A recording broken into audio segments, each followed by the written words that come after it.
الحمدللہ نحمدہ ونصلی علی رسولہ الکریم اما بعد فاعوذ باللہ من الشیطان الرجیم بسم اللہ الرحمن الرحیم ما کان محمد ابا احد من رجالکم ولکن رسول اللہ وخاتم النبیین قال النبی صلی اللہ علیہ وسلم انا خاتم النبیین لا نبی بعدی صدق اللہ العظیم۔ پتھر کو یوں تراشا نگینا بنا دیا، پتھر کو یوں تراشا نگینا بنا دیا، صحرا کو مسکرا کے مدینہ بنا دیا، پتھر کو یوں تراشا نگینا بنا دیا، صحرا کو مسکرا کے مدینہ بنا دیا، دونوں جہاں کے پھولوں کی خوشبو نچوڑ کر، دونوں جہاں کے پھولوں کی خوشبو نچوڑ کر رب نے میرے نبی کا پسینہ بنا دیا۔ سامعین گرامی، دوستو، بزرگوں،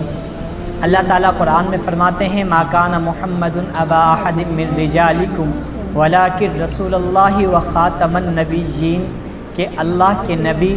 خاتم الانبیاء محمد الرسول اللہ صلی اللہ علیہ وسلم اللہ کے آخری نبی ہیں، اب قیامت تک اور کوئی نبی پیدا نہیں ہو سکتا، لیکن ہمارے نبی صلی اللہ علیہ وسلم کے دین نے تو قیامت تک رہنا ہے۔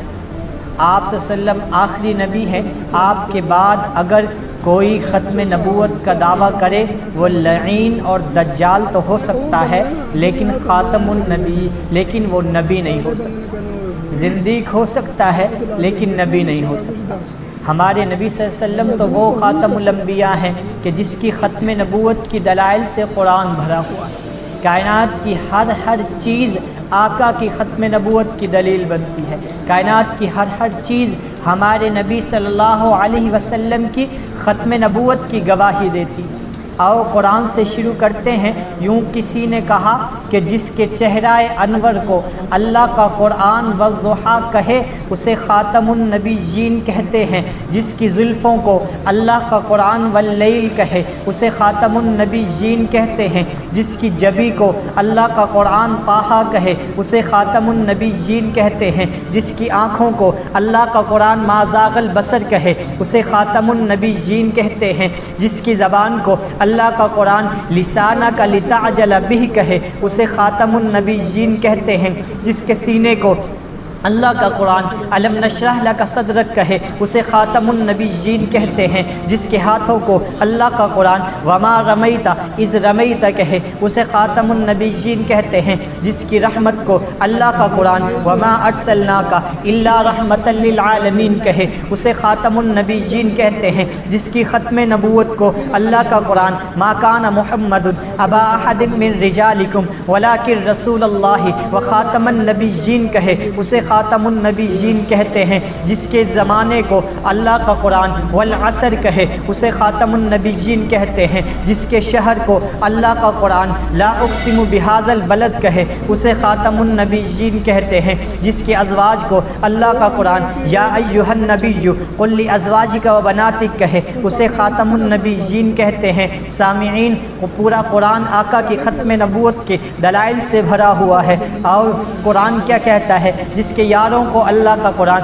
اولئک ھم الراشدون کہے اسے خاتم النبیین کہتے ہیں، جس کی معراج کو اللہ کا قرآن سبحان الذی اسری بعبدہ لیلا من المسجد الحرام کہے اسے خاتم النبیین کہتے ہیں، جس کی دعوت کو اللہ کا قرآن داعیا الی اللہ کہے اسے خاتم النبیین کہتے ہیں، جس کے وارثوں کو اللہ کا قرآن اولئک ھم المؤمنون کہے اسے خاتم النبیین کہتے ہیں، جس کے ذکر کو بلند کرنے کے لیے خود رب ذوالجلال ورفعنا لک ذکرک کہے اسے خاتم النبیین کہتے ہیں۔ ارے میں اپنے انداز میں یوں کہتا ہوں کہ حلیمہ جس کے دروازے پہ آ کے بیٹھ جائے اسے خاتم النبیین کہتے ہیں، حلیمہ کا ہاتھ پکڑ کے شیمہ جس کے دیدار کے لیے گھر میں لے کے جائے اسے خاتم النبیین کہتے ہیں، جس کا دیدار کر کے حلیمہ تڑپ جائے اسے خاتم النبیین کہتے ہیں، حلیمہ جس کو اپنی گود میں اٹھائے اسے خاتم النبیین کہتے ہیں، حلیمہ حلیمہ جسے اپنی کمزور اونٹنی پہ بٹھائے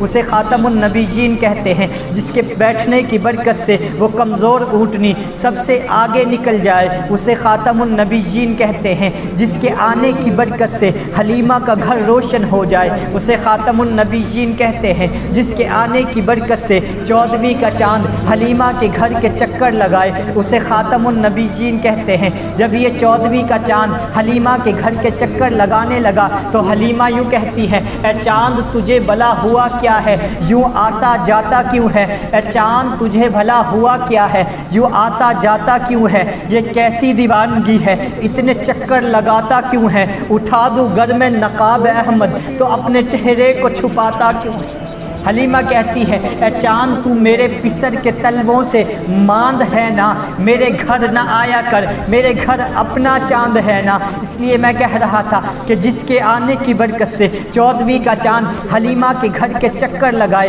اسے خاتم النبیین کہتے ہیں۔ آؤ آگے چلتے ہیں۔ علی کو جو اپنے بستر پہ سلائے اسے خاتم النبیین کہتے ہیں، جو صدیق کے دروازے پہ جائے اسے خاتم النبیین کہتے ہیں، جس کی پہلی دستک پہ صدیق اکبر دروازہ کھول دے اسے خاتم النبیین کہتے ہیں۔ میں نے اپنے تصورات میں پوچھا، اے صدیق اکبر، ہجرت کی رات، دشمنوں کی رات، کوئی دشمن بھی ہو سکتا تھا، آپ نے پہلی دستک پہ دروازہ کھول دیا تو جواب ملتا ہے، ارے کملے کمال کرتے ہو، آقا کے دستک دینے کو صدیق نہ سمجھے تو کون سمجھے؟ جو صدیق کے دروازے پہ جائے اسے خاتم النبیین کہتے ہیں، جس کی پہلی دستک پہ صدیق دروازہ کھول دے اسے خاتم النبیین کہتے ہیں۔ صدیق اکبر جس کے ساتھ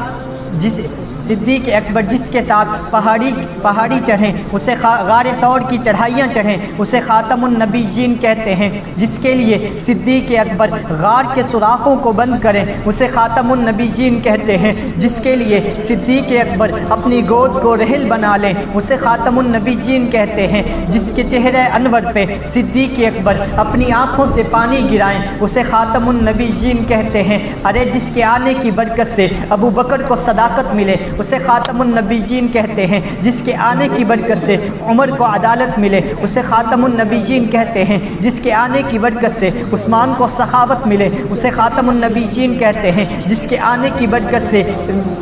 حضرت علی کو شجاعت ملے اسے خاتم النبیین کہتے ہیں۔ جس کے آنے کی برکت سے معاویہ کاتب وحی بنے اسے خاتم النبیین کہتے ہیں۔ ارے جس کے کہنے پہ قیامت کے دن ابو بکر صدیق اللہ کے سامنے پیش ہو جائے اسے خاتم النبیین کہتے ہیں۔ جس کی امت سب سے پہلے جنت میں جائے اسے خاتم النبیین کہتے ہیں۔ نبیوں میں جو سب سے پہلے جنت میں جائے اسے خاتم النبیین کہتے ہیں۔ آخری جملہ دینے چلا ہوں کہ جنت میں جانے کے بعد جو ہستی اپنی پیاسی امت کو اپنے دست مبارک سے جام کوثر کے پیالے پلائے اسے خاتم النبیین کہتے ہیں۔ ہے بلند اور بالا ہمارا نبی، سب کی آنکھوں کا تارا ہمارا نبی، جام کوثر پیئیں گے تو صرف اس لیے ہم کو دے گا پیالہ ہمارا نبی۔ یتیموں ضعیفوں کا فریاد رس، بے کسوں کا سہارا ہمارا نبی، جس کو زینب رقیہ عطا ہو گئی پا گیا حسین زہرا ہمارا نبی۔ کوئی نبی نہ قیامت تلک آئے گا، آخری ہے شعارا ہمارا، وما علینا الا